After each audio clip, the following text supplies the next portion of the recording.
खोथाखौ माबायदि जुजिलायनाय जागोन এই কথাটো আপোনালোকে সমষ্টিবাসী সমষ্টিৰ এজন এজন ভোটাৰ হিচাপে আপোনালোকে বেছি ভালদৰে জানে।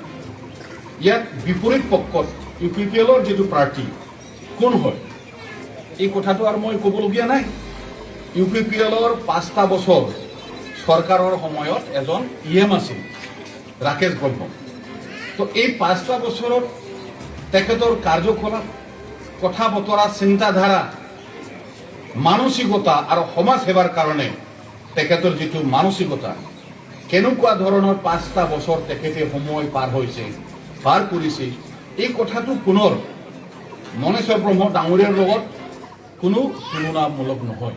কিন্তু ৰাজনৈতিক দলবিলাকে কেনেকুৱা নিজৰ এজেণ্ডা তথা কাৰ্যসূচী লৈ পেলাই ৰাইজৰ মাজত সোমাই পেলাই কেনেকৈ ভোট বিচাৰিছে এই গতিক কথাবিলাকক আমাৰ ৰাইজে ইতিমধ্যে শুনিছে গম পাইছে।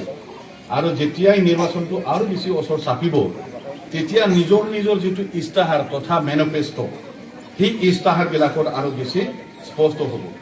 এতিয়া কথাটো হ'ল BPF ৰাজনৈতিক দল হিচাপে মাননীয় হাগ্ৰামা মহিলাই ডাঙৰীয়াৰ নেতৃত্বত কেনেকৈ আগবাঢ়ি আছে এই কথাটো পুনৰ আপোনালোকক দোহাৰিবৰ কাৰণে প্ৰয়োজন নাই।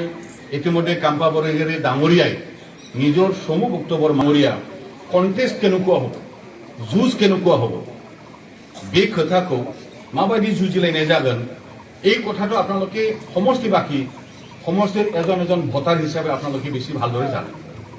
ইয়াত বিপৰীত পক্ষত UPPLৰ যেটো প্ৰাৰ্থী কোন হয় এই কথাটো আৰু মই ক'বলগীয়া নাই। UPPLৰ 5টা বছৰ চৰকাৰৰ সময়ত এজন EM আছিল ৰাকেশ ব্ৰহ্ম।